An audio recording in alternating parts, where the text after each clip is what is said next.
My wife staged a breakup with her friends watching. I didn't argue, I said, "Done. Enjoy your freedom." Their laughter died instantly. Listen, if there's one thing I've learned in my 32 years of stumbling through life like a drunk guy looking for his car keys in a parking lot, it's that the universe has a twisted sense of humor. And apparently, I'm the punchline. My name is Ryan Calloway, and I'm about to tell you the story of how my life turned into a reality TV show that nobody asked for, starring me as the guy who didn't get the memo that he was supposed to be the victim. So there I was on a perfectly normal Saturday afternoon, standing in Jake Turner's driveway like some kind of unpaid party planner, wondering how the hell I became the designated setup guy for every social event in our friend group. Jake's turning 30, the big 3-0, as he kept reminding everyone like it was some kind of achievement instead of just basic survival. And somehow I got volunteered to transform his backyard into what he kept calling the ultimate bro hangout. Yeah, because nothing says ultimate like folding chairs from Walmart and string lights that probably came from the same clearance bin where dreams go to die. Bro, this isn't Coachella. Jake kept yelling from his kitchen window every time I tried to make the place look halfway decent. Easy for him to say. He was inside nursing a beer while I was out here playing Martha Stewart in cargo shorts, trying to figure out how to hang lights without electrocuting myself or creating what the fire department would later classify as a preventable tragedy caused by male stupidity. I'll give you the full picture here. I'm dragging these metal folding chairs across his concrete patio like I'm setting up for a church bake sale, sweat dripping down my back because it's about 85 degrees and humid enough to make a fish uncomfortable. The pizza I ordered, 3 large pepperonis and 1 supreme, that nobody ever actually eats but everyone insists we need, was sitting on his kitchen counter getting cold while I played decorator. And through it all, Jake's contributing to the effort by occasionally shouting helpful advice like, "Make sure those lights don't look ghetto," from the comfort of his air-conditioned kitchen. But here's the kicker. My wife Sabrina, the queen of dramatic entrances and the undisputed champion of making everything about her, wasn't even there yet. She'd texted me earlier with one of those messages that sounds innocent but carries more subtext than a Russian novel. "I'll arrive later with the girls." Make an entrance, duh. Now, if you've been married for any length of time, you learn to decode these messages like you're working for the CIA. Make an entrance doesn't mean walk through the door like a normal human being. Oh no, that would be too simple. It means I need every single eyeball at this party focused on me the second I walk in. So warm up the crowd, husband, and make sure they're all properly impressed by my presence. It's like being married to a one-woman Broadway show that never stops rehearsing. I should have known something was up. Sabrina loves attention like a plant loves sunlight. It's not just nice to have. It's absolutely essential for survival. But usually, her grand entrances involve new outfits, carefully timed arrivals, and maybe some strategic social media posting. This time felt different. There was something in that text, some kind of energy that made my gut clench like I'd just eaten gas station sushi. But did I listen to my instincts? Of course not. I'm a guy. We're genetically programmed to ignore red flags until they're literally on fire and spelling out danger in 40-foot letters. Instead, I just kept setting up chairs and telling myself she was probably planning some surprise for Jake. Or maybe she wanted to debut a new dress. Or perhaps she'd convinced her friends to do some kind of choreographed entrance that would end up on Instagram with hashtags like #SquadGoals and #BestNightEver. What I didn't know, what I couldn't have possibly imagined in my wildest, most paranoid dreams, was that she wasn't just planning an entrance. She was planning a show. A full-blown, lights-camera action, Oscar-worthy performance that would make reality TV producers weep with envy. And here's the plot twist that would make Night Shyamalan jealous. I wasn't going to be the star of this show. I wasn't even going to be the supporting actor. I was going to be the clown she thought she'd parade in front of everyone.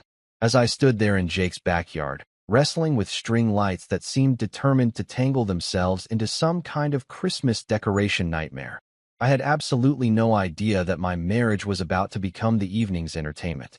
I didn't know that my wife and her 3 best friends had spent who knows how long plotting and planning and rehearsing what they probably thought was going to be the most epic husband humiliation in social media history. All I knew was that I was hot, tired, and starting to get that familiar feeling that comes with being the only person actually working while everyone else sits around making suggestions. You know that feeling. It's like being the designated driver at a party where everyone's having fun except you, but somehow you're still responsible for making sure everything goes smoothly. The irony wasn't lost on me that I was literally setting the stage for my own destruction. Every chair I arranged, every light I hung, every detail I managed was going to serve as the backdrop for what Sabrina and her crew probably thought would be my complete and total breakdown. They were counting on me falling apart, begging, pleading, making a scene that would give them enough content to gossip about for months. But here's the thing about being underestimated. It gives you a hell of an advantage when people finally show their true colors. And boy, were those true colors about to come out brighter than a neon sign in Vegas. Spoiler alert, I wasn't the star, and I definitely wasn't going to be the victim they had in mind. You know that moment in horror movies when the main character hears a weird noise and decides to investigate instead of running like any sane person would? Yeah, well, apparently I'm that idiot. Because when I heard laughter coming from Jake's bathroom while I was hauling chairs around like some kind of furniture-moving pack mule, my first thought wasn't, mind your own business, Ryan. No, my brilliant brain decided this was the perfect time to develop supernatural hearing and an unhealthy curiosity about other people's bathroom conversations. I was struggling with one of those metal folding chairs that had apparently been designed by someone who'd never actually seen a human body, trying to figure out why the damn thing wouldn't unfold properly when the sound hit me. And let me tell you, this wasn't your garden variety bathroom laughter. This wasn't the, oh my god, did you see that meme Jessica posted? Kind of giggling that usually comes from groups of women who've had 2 glasses of wine and discovered TikTok. This was different. This was the kind of laughter that makes your stomach drop like you just realized you've been walking around with your fly down for the past 3 hours. It was calculated, mean-spirited, and had that particular pitch that only comes when people are plotting something that's going to ruin someone else's day. Think less, we're having fun, and more, we're about to destroy a man's soul, and we can't wait to watch it happen. So naturally, being the curious moron that I am, I set down the chair that was still refusing to cooperate and crept closer to the bathroom window like some kind of suburban spy. And that's when I heard voices that made my blood run colder than a Minnesota winter. My loving wife Sabrina was in there, along with her holy trinity of chaos, Jessica, Mia, and Amanda. Now, let me paint you a picture of these 3 ladies, because they're not just random friends. They're like a perfectly assembled team of relationship destruction. Jessica is what you might call the hype woman, the one who eggs everyone on and makes terrible decisions sound like brilliant strategies. She's got that fake enthusiasm that makes you want to check your wallet after every conversation, and she's never met a bad idea she didn't want to make worse. Then there's Mia, who thinks she's some kind of influencer because she has 3,000 Instagram followers and takes pictures of her breakfast like it's going to cure cancer. She documents everything like she's a war correspondent, except instead of reporting on actual important events, she's chronicling which friend is having drama this week.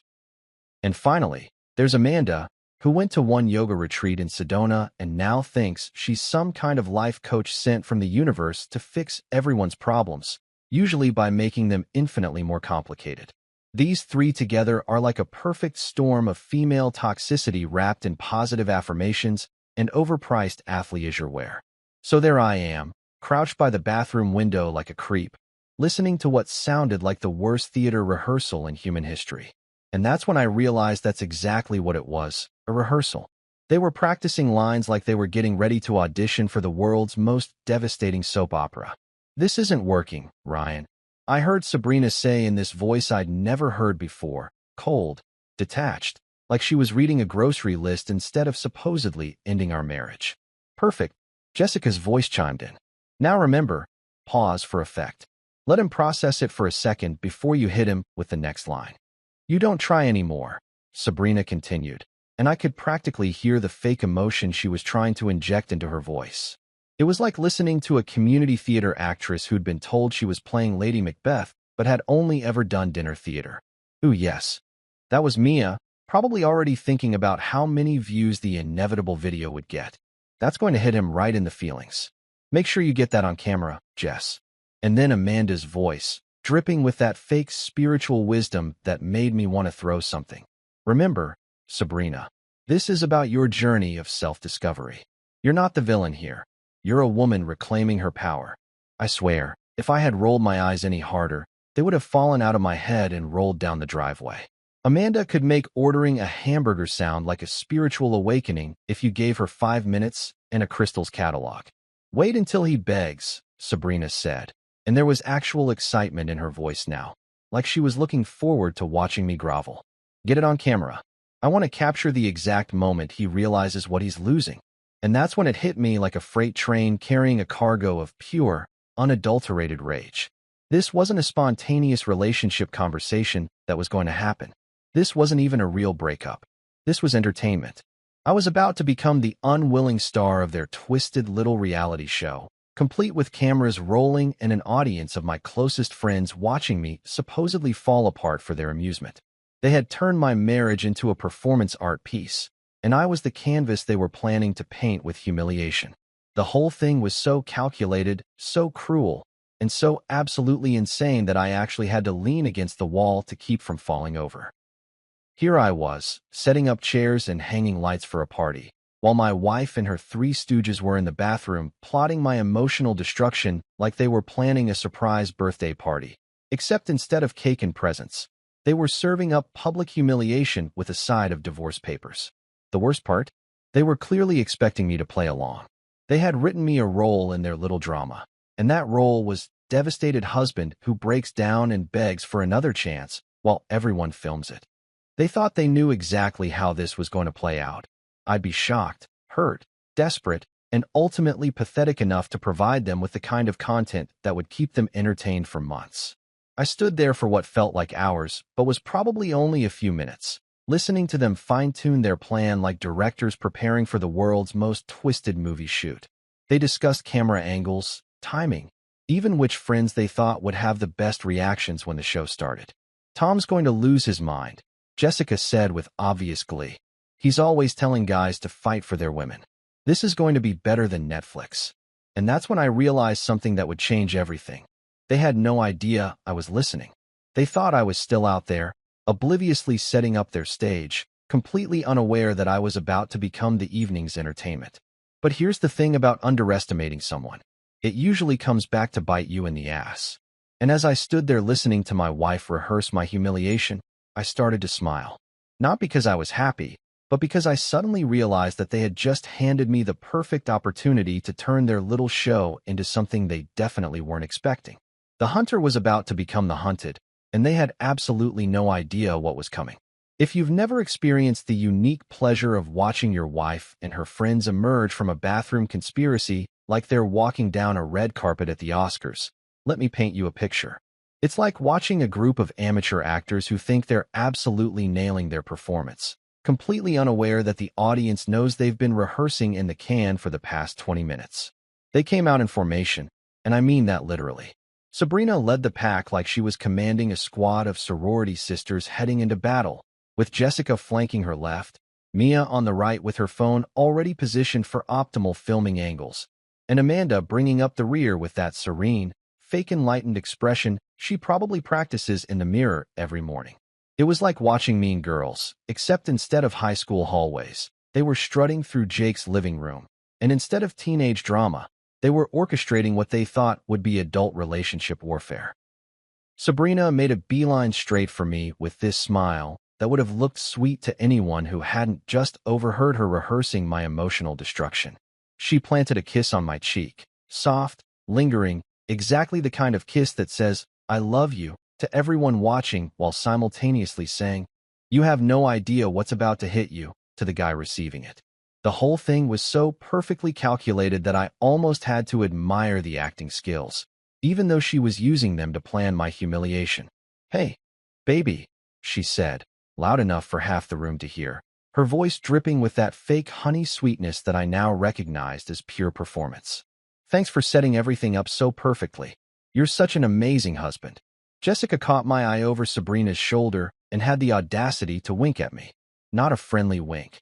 Not even a flirtatious wink. This was a conspiracy wink, the kind that says, "We've got a secret and you're going to find out about it real soon." It was like being winked at by a hitman who's about to tell you that nothing personal, but you're about to have a very bad day. Meanwhile, Jake was standing near his kitchen island, beer in hand, watching this whole interaction with the confused expression of a guy who knows something weird is happening but can't quite put his finger on what. He's known me long enough to read my moods better than a meteorologist reads weather patterns, and apparently, my face was broadcasting some serious storm warnings. "Bro," he said, walking over with that concerned friend tone that guys use when they're trying to figure out if they need to start a fight or call an ambulance. "You look like you just saw your 401k crash during a recession while your house caught fire and your dog ran away with your best friend." Now, Jake's always been good with analogies, but this one was so accurate, it was almost painful. Because in a way, I had just watched everything I thought I knew about my marriage go up in flames, except instead of being surprised by it, I'd gotten a front row seat to watch them plan the arson. "Worse," I muttered, trying to keep my voice low enough that the bathroom conspirators couldn't hear me. "I just saw my marriage go on clearance at the divorce outlet store." Jake nearly choked on his beer, which would have been funny under different circumstances, but right now everything felt like it was happening underwater. The party was starting to fill up with people. Mike from work showed up with his usual awkward small talk and tendency to stand too close when he's talking to you. Lisa and Aaron from accounting arrived looking like they'd rather be anywhere else, but had been guilted into coming. And Tom walked through the door, already 2 beers deep and ready to dispense relationship advice that nobody asked for. Tom's one of those guys who thinks every relationship problem can be solved with grand romantic gestures and fighting harder for your woman, probably because he's seen too many romantic comedies and not enough actual relationships fall apart in real life. He's the guy who shows up to every party with stories about how he won back his ex-girlfriend by standing outside her window with a boom box, conveniently forgetting to mention that she eventually broke up with him anyway and now has a restraining order against him. Everyone was buzzing around with drinks, making small talk about work and weekend plans and whether the Lakers were going to completely blow it this season, completely oblivious to the fact that they were about to witness what Sabrina and her crew thought would be the social event of the year. They were like background actors in a movie who don't know they're about to watch the main character get murdered in front of them.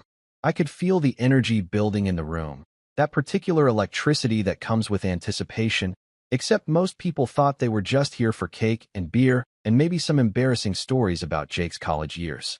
They had no idea they were about to become the unwilling audience for what was essentially a live-action soap opera, complete with tears, drama, and enough emotional manipulation to make a Kardashian jealous. Sabrina was working the room like a politician during election season, making sure she talked to everyone, laughed at all the right jokes, and positioned herself so that when the main event started, she'd have maximum visibility and impact. Jessica was doing her usual hype woman routine, making sure everyone knew how great Sabrina looked and how lucky I was to have her, which in hindsight was probably part of the setup. Get everyone thinking about what a perfect couple we were, so the breakup would be more shocking.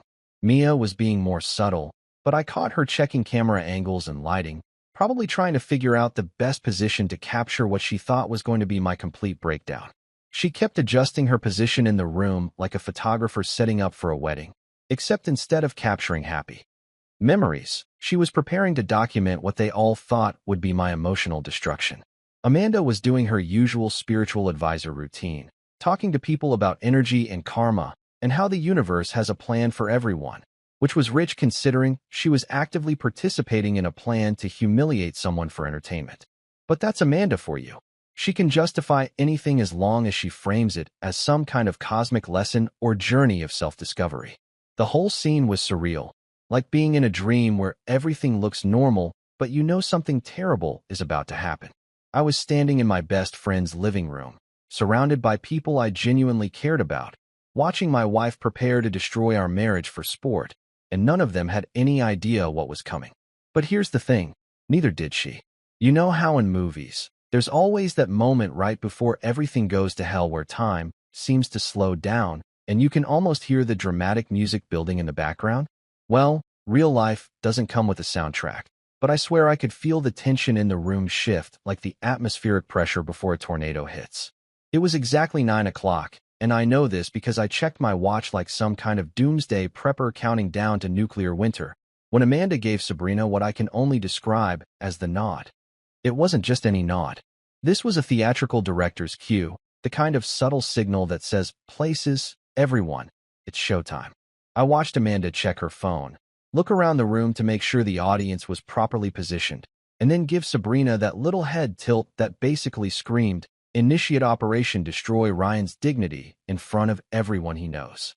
And let me tell you, the timing was absolutely perfect from their perspective.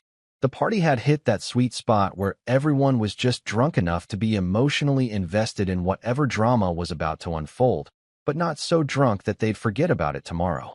Jake's living room had filled up nicely. We had about 20 people scattered around, drinks in hand, everyone relaxed and happy and completely unprepared for the shit show that was about to commence. Sabrina took a deep breath like she was about to perform the final aria in an opera, smoothed down her dress, which I now realized was specifically chosen for maximum visual impact, and began her approach. She moved across the room with the kind of purposeful stride that makes everyone stop talking and pay attention, like a shark cutting through water toward an unsuspecting swimmer. Every step was calculated, every movement designed for maximum dramatic effect. Jessica immediately pulled out her phone with the speed of an Old West gunslinger, positioning herself at what she probably thought was the perfect angle to capture my inevitable breakdown. She held it up like she was documenting a historical event, which I guess from her perspective she was. The great humiliation of Ryan Calloway, live and in high definition, ready to be uploaded to whatever social media platform would give her the most likes and comments. Mia flanked her other side, also armed with her phone, because apparently one camera wasn't enough to properly document what they thought was going to be my emotional destruction. She positioned herself like a professional videographer covering a press conference, except instead of recording important news, she was preparing to film what she thought would be a man begging for his marriage while his wife rejected him for the entertainment of a room full of people. The crowd started to notice something was happening. Conversations died down like someone had gradually turned down the volume on a party playlist. Heads turned, people shifted to get better views, and I could practically feel the anticipation building in the room like static electricity before a lightning strike. Mike from work actually moved closer with his drink, probably thinking he was about to witness some kind of romantic gesture. Lisa and Aaron exchanged those, "Oh shit, something's about to go down," looks that married couples give each other when they sense drama coming. Tom, predictably, was already positioning himself to offer unsolicited relationship advice the moment things got interesting, probably rehearsing his fight for her, dude, speech in his head. The guy couldn't help himself. Put him in a room where someone's relationship was about to implode, and he turned into Dr. Phil with a beer gut and commitment issues. "Ryan," Sabrina said, her voice cutting through the sudden quiet like a knife through butter, "we need to talk. Now, if there's one phrase that strikes fear into the heart of every married man on the planet, it's 'we need to talk.' It's like hearing, 'we need to discuss your performance at work,' or 'the IRS would like to audit you,' or 'your browser history has been forwarded to your mother.' Nothing good has ever followed those four words in the history of human communication. But Sabrina didn't just say it. She announced it. She projected her voice like she was performing Shakespeare in the round, making sure everyone in Jake's living room, and probably the neighbors next door, could hear every syllable. This wasn't a private conversation between husband and wife. This was a public declaration that the evening's entertainment was about to begin. The room went dead silent. I'm talking church during prayer silent, library during finals week silent, the kind of quiet where you can actually hear people breathing and the ice cubes settling in their drinks. Everyone was staring at us now, some trying to be subtle about it, others just full-on gawking like we were the main attraction at a circus that they'd paid good money to see.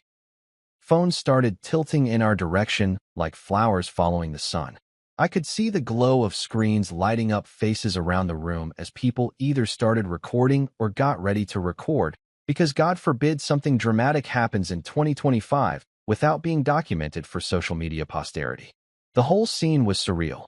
I was standing in my best friend's living room, surrounded by people I'd known for years, and suddenly I felt like I was on stage at the world's worst theater production. Sabrina took another deep breath, and I could see her mentally running through her rehearsed lines one more time. Her face took on that serious, relationship-ending expression that she'd probably been practicing in the mirror, the one that was supposed to convey deep emotional pain and reluctant but necessary decision-making. "Ryan," she said again, this time with that particular tone that's designed to make everyone in earshot lean forward and pay attention. I don't think this marriage is working anymore. Cue the gasps. And I mean legitimate, audible gasps from around the room, like she'd just announced that she was actually an alien or that Jake's birthday cake was made of cardboard. People's drinks paused halfway to their mouths.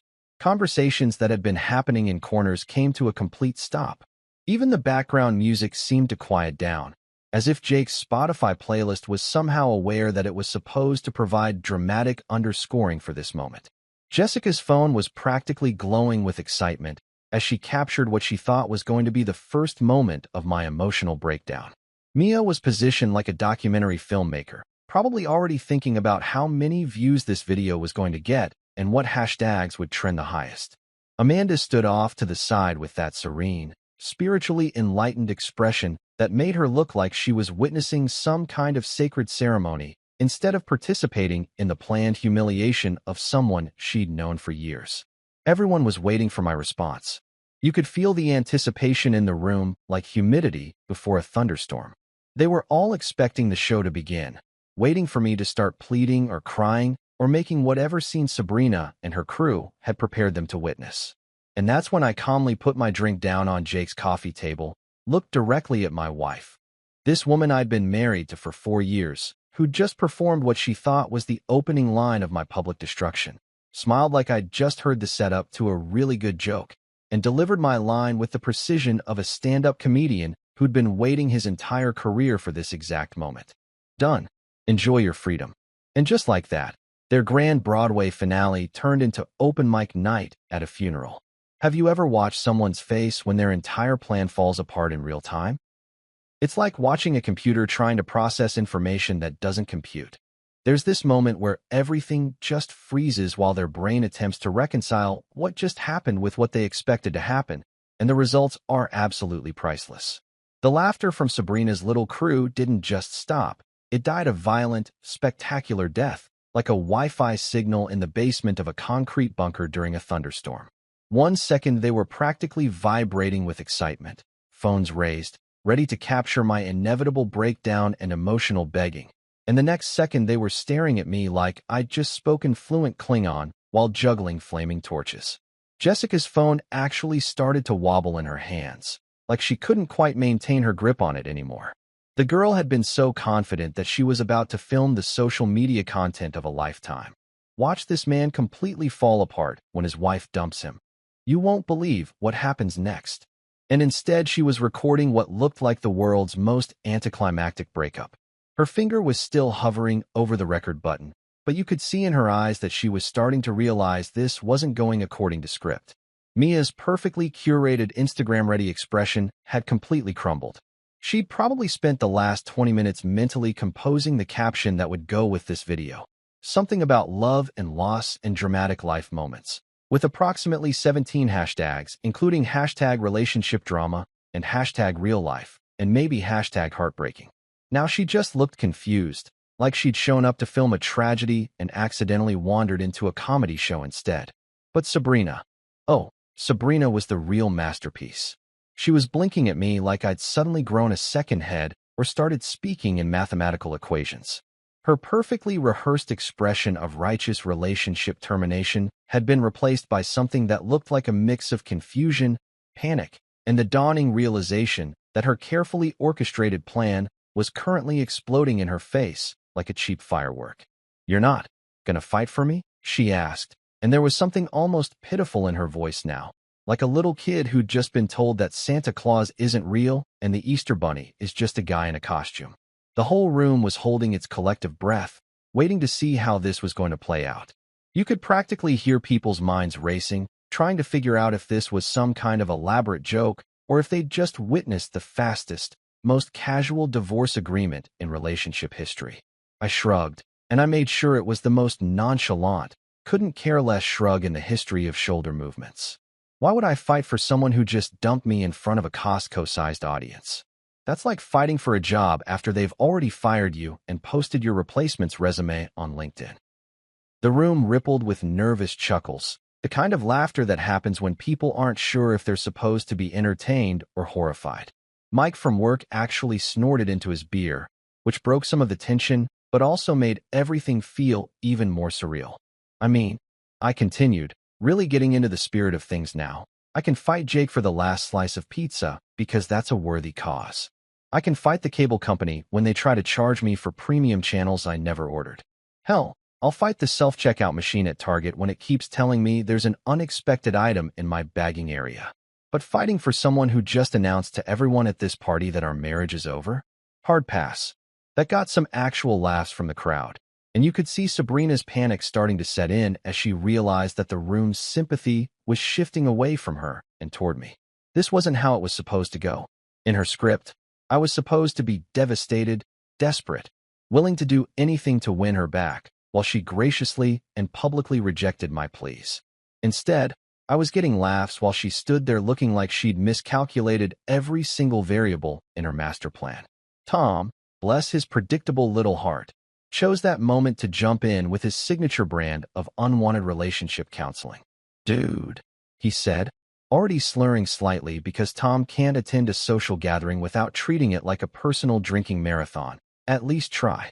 You gotta fight for your woman." I turned to look at Tom with the kind of expression usually reserved for people who suggest that pineapple belongs on pizza or that reality TV shows are intellectually stimulating. "Tom," I said, letting my voice carry just enough volume that everyone could hear, "you've been divorced 3 times. 3 times. That's like taking relationship advice from someone whose car has been repossessed more often than a deadbeat dad's child support payments. Please, for the love of all that is holy, stop giving TED Talk advice about love when your longest relationship lasted about as long as a good Netflix series." The room erupted in laughter, and I could see Tom's face turn red as he realized he'd just been roasted harder than a Thanksgiving turkey. But that wasn't even the best part. The best part was watching the expressions on the faces of Sabrina's conspiracy crew as they realized that not only was their plan failing spectacularly, but I was somehow coming out of this looking like the reasonable one. Jessica had completely lowered her phone by now, apparently realizing that whatever she was recording wasn't going to be the viral content she'd envisioned. Instead of capturing my humiliation, she was documenting her friend's public relations disaster in real time. Mia was frantically trying to figure out if there was any way to salvage this for social media, probably wondering if she could edit this into some kind of empowerment narrative, but coming up empty. Amanda, meanwhile, was still trying to maintain that serene spiritual advisor expression, but you could see cracks forming in her Zen facade. She'd probably spent the last hour convincing Sabrina that this was all part of some cosmic journey of self-discovery, and now she was watching it turn into a cosmic joke instead. The whole dynamic in the room had shifted completely. What started as Sabrina's carefully orchestrated moment of power had turned into me accidentally becoming the evening's entertainment. Except instead of being the victim, I'd somehow become the comedian. People were actually enjoying themselves now, but for all the wrong reasons from Sabrina's perspective. And the beautiful thing was, I wasn't even trying to be cruel. I was just being honest, responding to the situation with the same energy it deserved. They'd planned this whole elaborate scheme to humiliate me, and all I did was refuse to play the role they'd written for me. Sometimes the best revenge is just not giving people what they expect. You know that moment in a disaster movie when the protagonist realizes that their brilliant escape plan has just made everything infinitely worse? That's exactly what I was watching play out on Sabrina's face as the reality of her situation started to sink in like a lead balloon dropping through quicksand. Her carefully constructed breakup performance was turning into the relationship equivalent of the Hindenburg disaster, and she was starting to realize that maybe, just maybe, she'd miscalculated how this whole thing was going to go down. The panic in her eyes was almost beautiful in its purity. This was a woman who had spent God knows how long planning what she thought would be her moment of ultimate power and control, her grand finale where she'd publicly reject her desperate husband while an audience of friends validated her decision and probably applauded her courage. Instead, she was standing in Jake's living room looking like someone who'd just realized they'd accidentally signed up for a marathon when they thought they were entering a fun run. "I just meant maybe we need a break," she said, and her voice had completely lost that confident, theatrical tone from earlier. Now she sounded like someone trying to negotiate their way out of a speeding ticket, all desperate and backpedaling, and hoping that maybe the officer hadn't noticed how fast they were actually going. A break. A fucking break. Like our marriage was a Kit Kat bar that you could just snap apart and put back together whenever you felt like it. Like she could just pause our entire relationship, go have whatever midlife crisis or spiritual awakening or Instagram-worthy adventure she'd been planning, and then come back when she got bored and find me sitting there like a loyal dog waiting for its owner to return from vacation.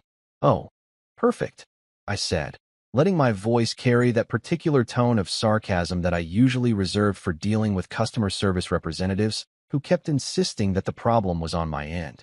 6 months sound good. That way you'll have plenty of time to figure out if you miss me, or if you just miss my Netflix password and my ability to reach things on high shelves. The crowd was getting into this now, and I could hear actual chuckles rippling through Jake's living room. People were starting to realize that they weren't watching a tragedy unfold. They were witnessing a comedy show, and somehow I'd accidentally become the headlining comedian. Mike from work was trying to hide his grin behind his beer bottle, and Lisa from accounting had that expression people get when they're trying not to laugh during a serious meeting, but failing miserably. That's when Jessica decided to step in and try to salvage what was left of their master plan. She moved forward like a backup singer stepping up to the microphone when the lead vocalist starts forgetting the words, ready to save the show through sheer force of will and manufactured drama. "Sabrina," Jessica said, using that patronizing tone that women use when they're about to dispense advice that nobody asked for. "Just tell him how you really feel. Be honest about your emotions. This is your moment to express your truth. Your truth. I swear. I hate that phrase more than I hate traffic jams during rush hour or people who don't put their shopping carts back in the designated areas. Everything is someone's truth. Now, like facts are just suggestions, and everyone gets to have their own personal version of reality." Jessica was talking like Sabrina was about to deliver some kind of profound emotional revelation instead of just admitting that she'd planned this whole thing as entertainment. She just did," I replied, looking at Jessica like she'd just suggested that 2 + 2 = purple. "She said our marriage isn't working and we need a break." Pretty clear communication to me. Unless she wants to submit a formal PowerPoint presentation with charts and graphs explaining exactly what percentage of our relationship is broken and what her projected timeline is for fixing it. The room erupted in laughter at that one, and I could see Sabrina wince like I'd just slapped her. But here's the thing. I wasn't trying to be mean. I was just pointing out the absurdity of the situation using the kind of logic that apparently nobody else in this room wanted to acknowledge. When someone tells you your marriage is over, you don't usually negotiate the terms like you're haggling over the price of a used car. Mia, apparently deciding that this was her moment to shine, jumped into the conversation like a reality TV star sensing an opportunity for screen time. "Every couple goes through rough patches," she said, probably thinking she sounded wise and relationship savvy instead of like someone who'd learned everything she knew about love from watching Bachelor reruns. "Sure," I said, nodding like I was seriously considering her profound wisdom. "But not every couple rehearses their rough patches in the bathroom with a full production crew and predetermined camera angles. Most people just, talk to each other." Crazy concept, I know. And there it was. The truth grenade, dropped right into the middle of their carefully constructed narrative like a bowling ball through a house of cards. The room went dead silent, and I could practically see the gears turning in people's heads as they processed what I'd just said. Phones that had been raised to record suddenly lowered as people realized they might have been unknowingly participating in something that was way more fucked up than they'd initially thought. The expressions around the room shifted from entertained curiosity to something closer to disgusted realization, like when you bite into what you think is chocolate, but turns out to be expired milk chocolate that's gone sour. Jessica's face went pale, and she tried to hide her phone behind her back like a kid who'd been caught stealing cookies from the cookie jar. Mia suddenly found her shoes incredibly interesting to look at, probably realizing that her dreams of viral social media content had just turned into potential evidence of a really shitty thing to do to another human being. Amanda, meanwhile, was still trying to maintain that spiritual advisor expression, but it was starting to look more forced than natural, like someone trying to smile through food poisoning. Her whole, "This is Sabrina's journey of self-discovery," narrative had just been exposed as what it really was. A bunch of women in their 30s acting like mean girls from high school who'd figured out how to weaponize therapy speak. The beautiful thing was that I hadn't even raised my voice. I hadn't gotten angry or emotional or done any of the things they'd expected me to do. I'd just calmly pointed out that their behavior was absolutely insane and let the room draw their own conclusions about what kind of people plan someone's public humiliation as entertainment. Sabrina was staring at me now with a mixture of shock and something that might have been respect, like she was seeing me clearly for the first time in years and realizing that maybe she'd underestimated exactly who she was dealing with. The woman who'd thought she was going to control this entire situation had just lost control so completely that she probably couldn't find it with GPS and a search party. And the best part? I was just getting started. Sometimes in life, you get handed the perfect moment to drop a truth bomb so devastating that it doesn't just end a conversation. It ends entire relationships, shifts social dynamics, and basically rewrites the power structure of everyone involved. This was one of those moments, and I was standing there holding the metaphorical nuclear codes, watching my wife and her crew of amateur manipulators squirm like earthworms on hot pavement. The room was already buzzing with the uncomfortable energy that comes when people realize they've been watching something way more twisted than they initially thought, but I could tell they still didn't have the full picture. They knew something was off. They could sense that this whole breakup scene felt rehearsed and artificial, but they hadn't quite connected all the dots yet.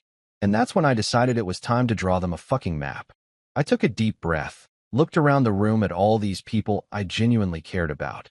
Jake standing by his kitchen island with his mouth slightly open like he was watching a train wreck in slow motion.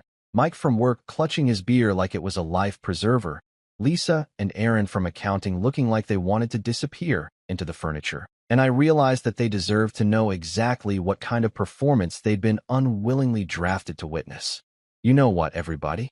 I said, projecting my voice so that even the neighbors probably could have heard me through Jake's thin walls. "Since we're all here together, sharing this beautiful moment of relationship transparency, I think there's something you should all know." I could feel the attention in the room shift completely toward me, like I was a magnet, and everyone else was made of metal filings. Even Tom, who was usually too drunk by this point in any party to focus on anything more complex than finding the bathroom, was staring at me with the kind of concentration usually reserved for people trying to remember where they left their car keys. Sabrina's eyes went wide with what I can only describe as pure, unadulterated terror.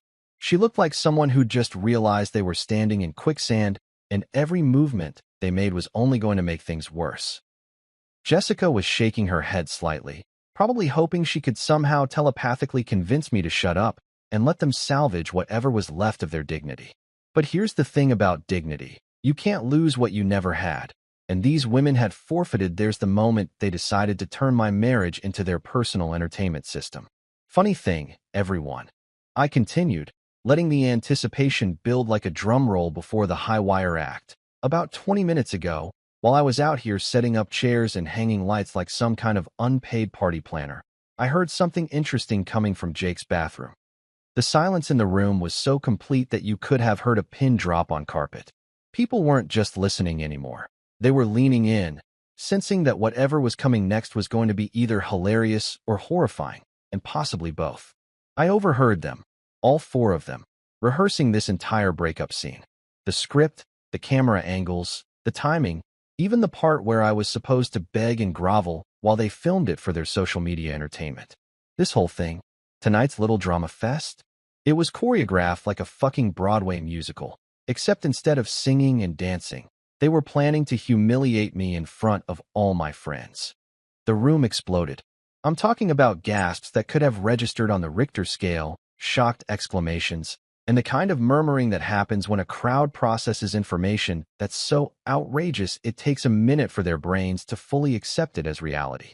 It was like watching a theater full of people react to a plot twist that nobody saw coming. Except this wasn't fiction. This was real life. And it was happening in Jake's living room on a Saturday night. "Holy shit," Jake said, and I'd never heard him sound so genuinely disgusted. "Are you serious right now?" "Dead serious," I replied, feeling like a prosecutor presenting evidence to a jury. They had the whole thing planned out. Jessica was supposed to film my inevitable breakdown. Mia was going to get the perfect angles for maximum social media impact. and Amanda was providing spiritual justification for why this was all somehow good for my personal growth. Jessica tried to hide her phone like she was disposing of evidence at a crime scene, shoving it into her purse so fast she nearly dropped it. But it was too late.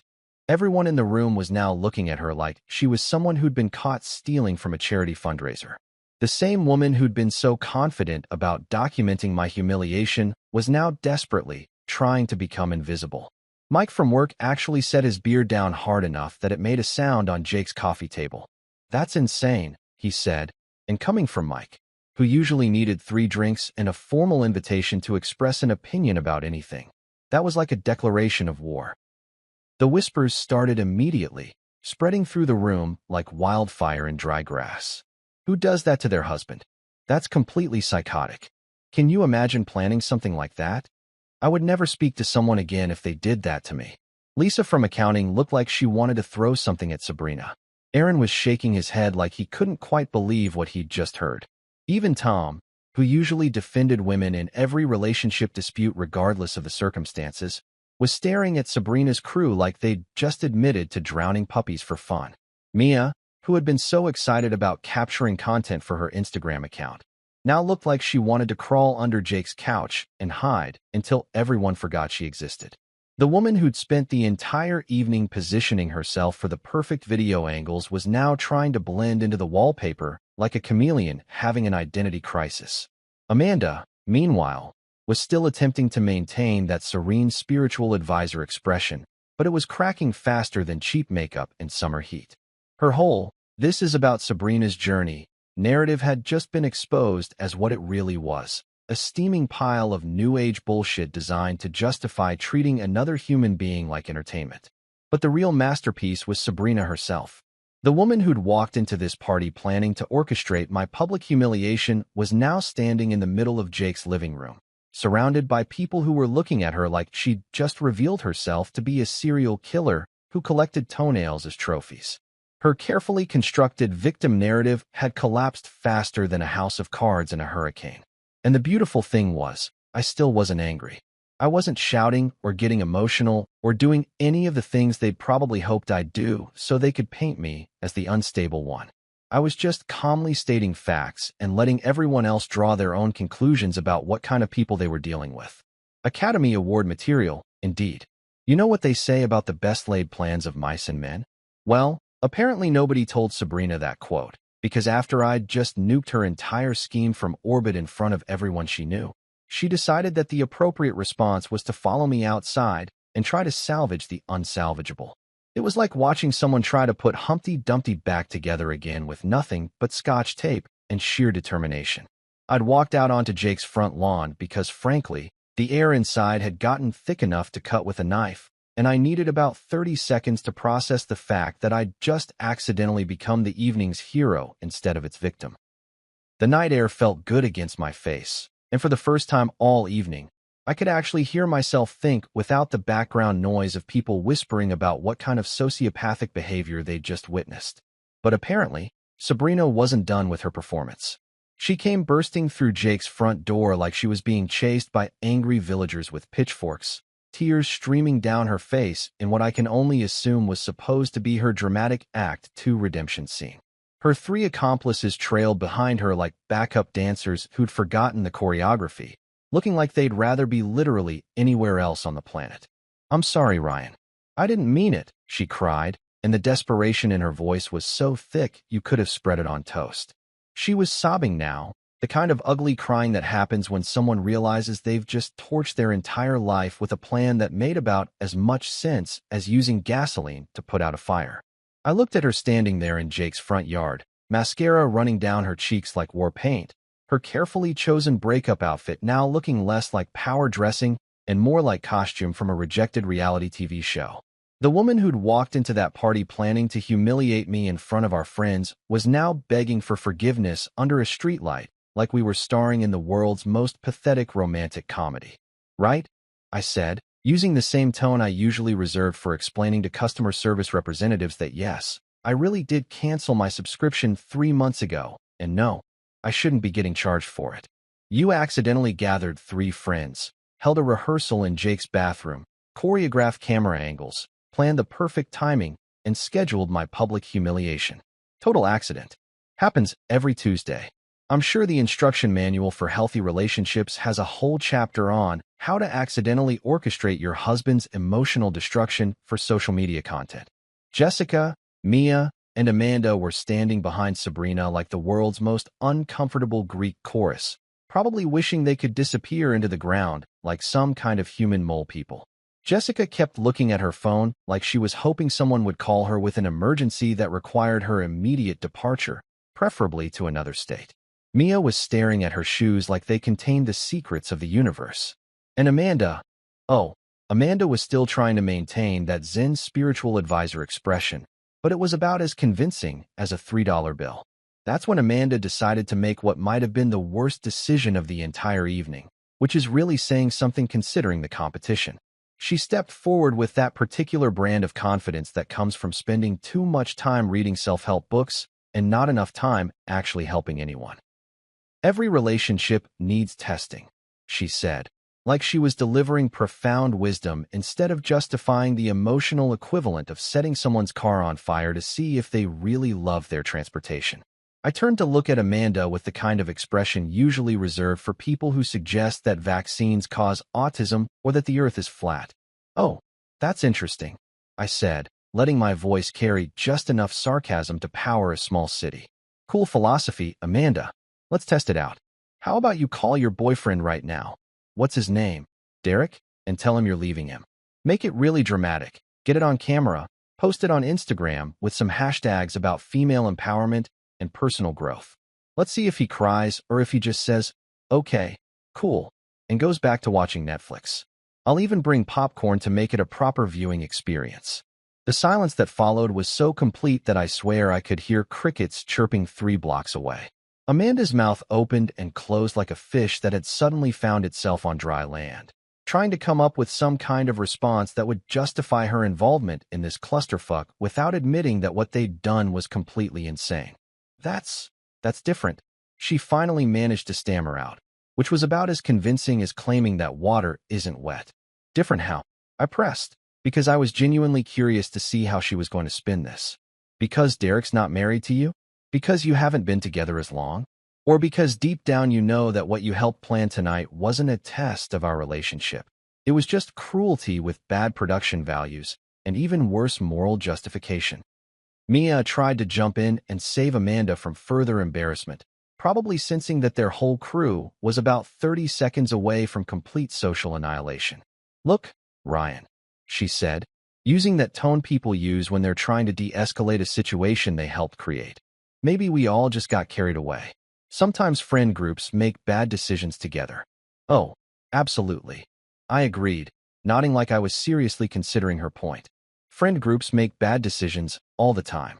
They decide to go to that restaurant everyone knows has terrible service, or they choose the worst possible movie at the theater, or they accidentally plan matching outfits that make them look like a cult.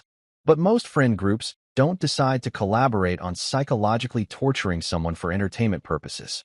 That's not a bad decision. That's a character flaw so deep you'd need spelunking equipment to find the bottom of it. The tears were really flowing now from Sabrina, and part of me, the part that had loved this woman for 4 years, that had planned a future with her, that had genuinely believed we were building something together, felt a twinge of something that might have been sympathy.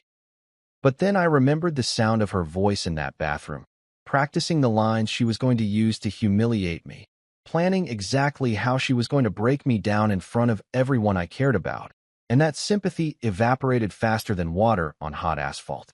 "Please, Ryan," she said, reaching out like she wanted to touch my arm, but not quite daring to actually make contact.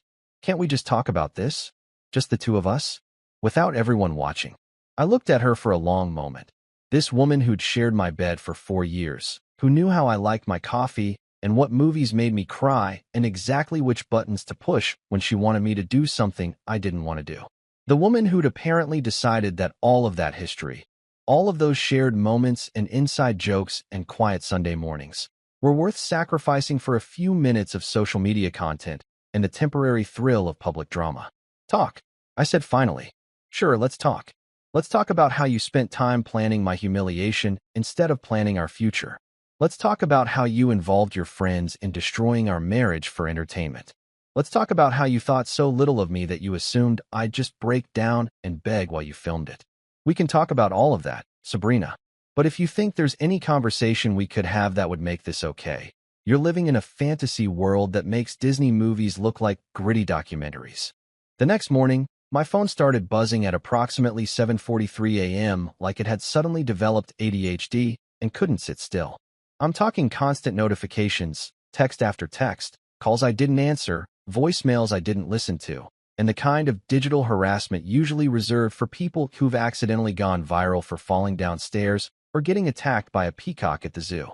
Sabrina, apparently, had decided that the appropriate response to having her entire scheme exposed in front of our social circle was to launch what I can only describe as a full-scale campaign to win me back. It was like watching someone try to fix a relationship that they'd personally driven off a cliff by throwing more cars off the same cliff, except the cars were increasingly desperate attempts at communication, and the cliff was my complete and total lack of interest in anything she had to say. The text started out apologetic. Long, rambling essays about how sorry she was, how she'd made a mistake, how she never meant for things to go as far as they did. These weren't your standard, "I'm sorry," texts either. These were novel-length dissertations on regret, complete with detailed explanations of her thought process, her emotional state, and what I can only assume was her attempt to rewrite history so that she came across as confused and misguided rather than calculated and cruel. Ryan, I know you're angry, and you have every right to be. One particularly lengthy message began, but please understand that I was going through something, and my friends convinced me that this was the right approach, and I never wanted to hurt you, and I miss you so much, and can we please just talk, because I love you more than anything, and I made a terrible mistake, and it went on like that for approximately 3 more paragraphs, like she was being paid by the word and needed to reach a minimum count for publication. Reading it was like watching someone try to explain why they'd accidentally burned down a house while cooking dinner. Technically possible, but requiring such a spectacular series of poor decisions that you start to question their basic competency as a human being. By 10 a.m., the text had shifted from apologetic to bargaining. She was offering couples therapy, romantic getaways, a fresh start, even suggesting that we could renew our vows to recommit to each other and our love. Because nothing says, "I'm sorry I tried to humiliate you for entertainment," like planning another ceremony where people can watch us make promises that she'd already demonstrated she had no intention of keeping. Then came the flowers. Jesus Christ, the flowers. At 11:30 a.m., a delivery guy showed up at my apartment door with an arrangement that looked like it had been designed by someone who'd been told that bigger is always better and subtlety is for losers.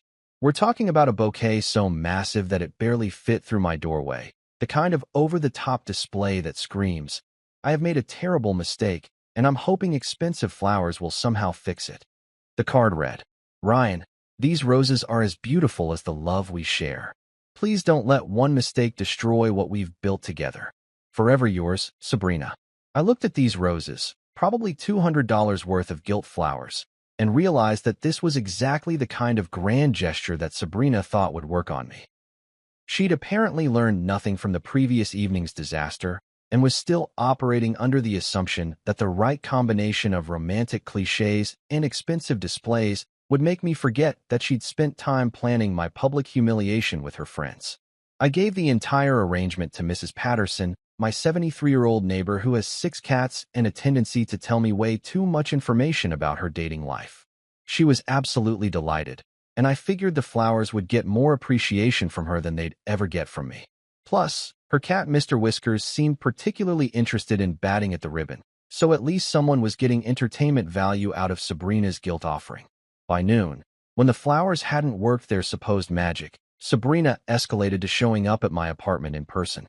I heard the knock and looked through the peephole to see her standing in the hallway with that same desperate expression from the night before, except now she'd apparently spent time perfecting her "please forgive me" outfit and makeup routine. "Ryan, please," she called through the door.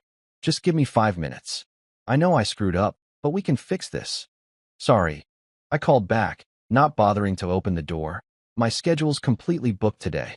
I've got Netflix to catch up on, leftover pizza to eat, and about 8 hours of enjoying my peace of mind."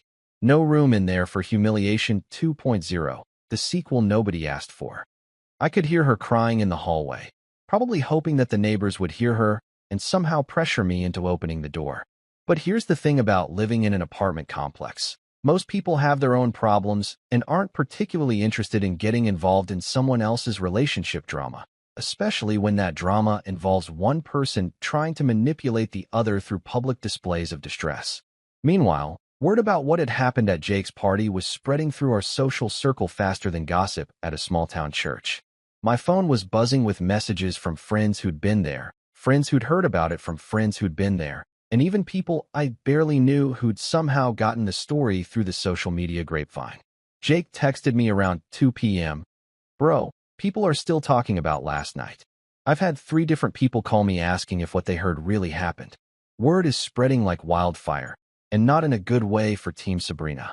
Mike from work sent me a message that just said, "Dude, that was the most savage thing I've ever witnessed in person.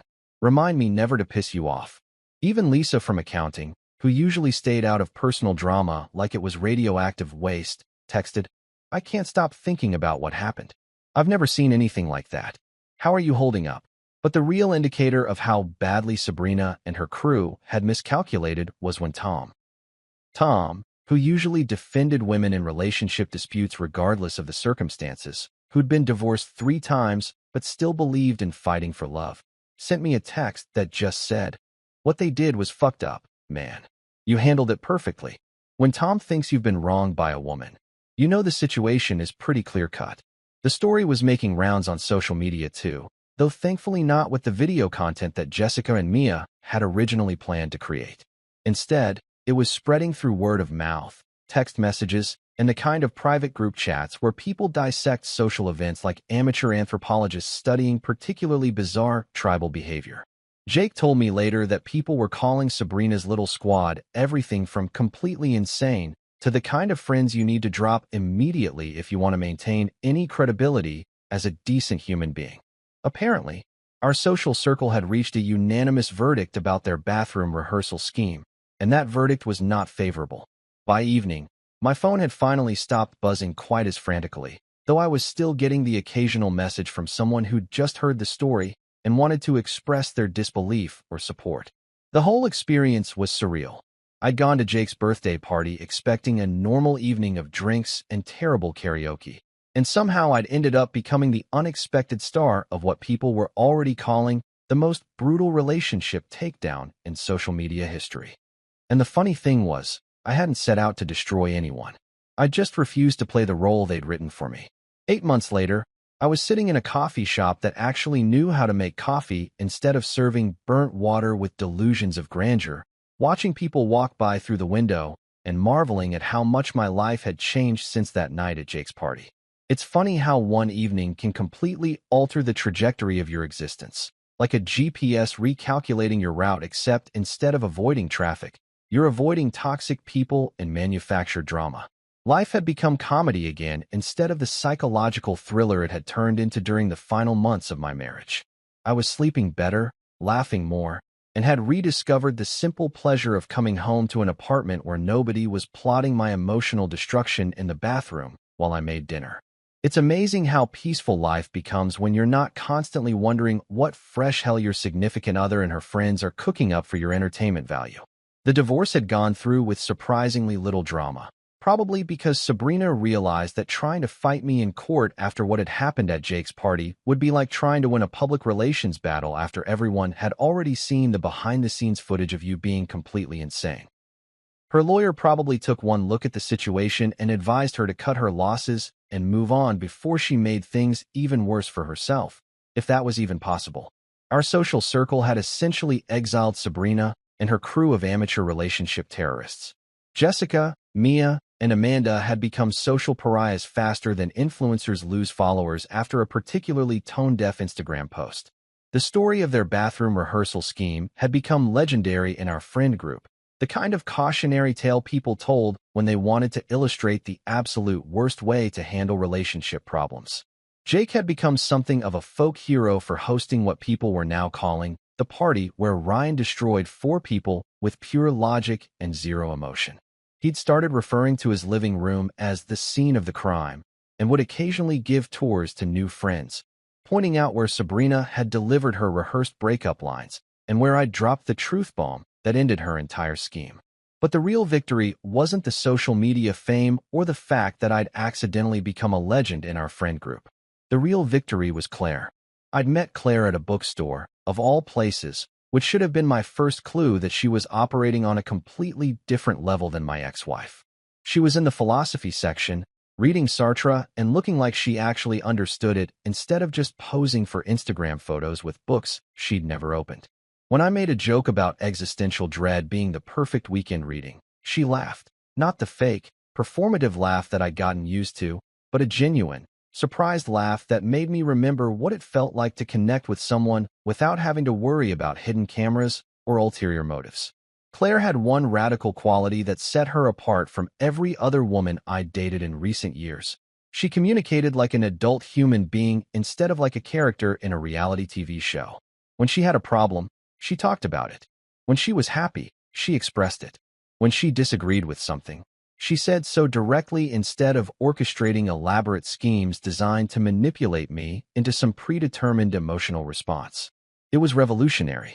Revolutionary and slightly terrifying, because I'd gotten so used to trying to decode hidden meanings and subtext that I kept waiting for the other shoe to drop.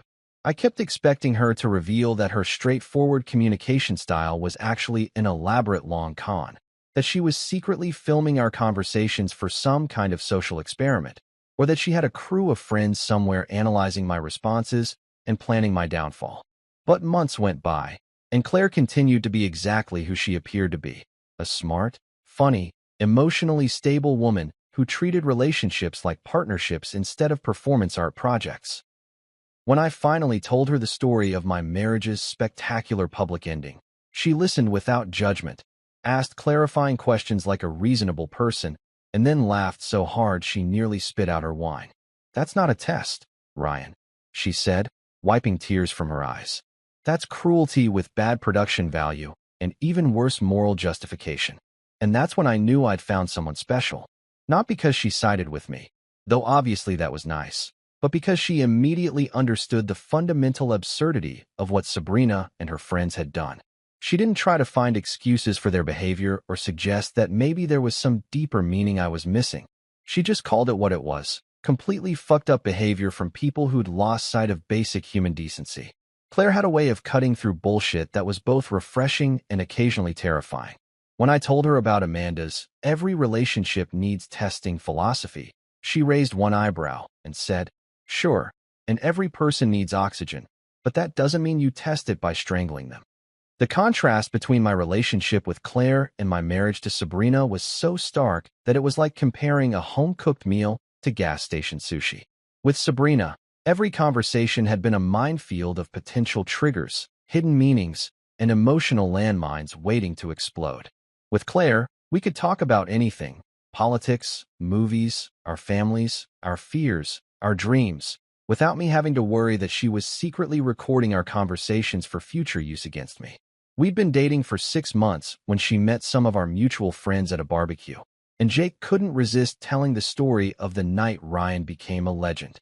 I was mortified, thinking she might see me as someone who enjoyed public confrontation or relationship drama, but instead she turned to me with this proud smile and said, "You didn't fight. You didn't argue. You just refused to play their game. That takes more strength than most people realize." And that's when it hit me. Sabrina hadn't tested my love for her that night at Jake's party. She'd tested my respect for myself. And apparently, I'd passed with flying colors. The whole experience had taught me something valuable about relationships, about manipulation, and about the difference between love and control. Real love doesn't require tests, schemes, or public humiliation. Real love doesn't involve bathroom rehearsals with friends or planned dramatic breakups for social media content. Real love is what I had with Claire: honest, straightforward, and refreshingly drama-free. Looking back on that night 8 months later, I realized that Sabrina had actually done me a favor. She'd shown me exactly who she was, revealed the kind of person she'd been all along, but had managed to hide behind makeup and manipulation and carefully crafted performances. She'd freed me from a marriage that was built on false premises and given me the opportunity to find something real. Final thought. If someone tries to humiliate you publicly, don't fight. Don't argue. Don't beg or plead or give them the emotional response they're looking for. Just look them in the eye, say done. Enjoy your freedom, and walk away. Trust me, their laughter will die instantly, and you'll discover that the best revenge is living well while they're explaining to everyone they know why they thought psychological torture was an appropriate relationship strategy. Sometimes the best ending is also the beginning.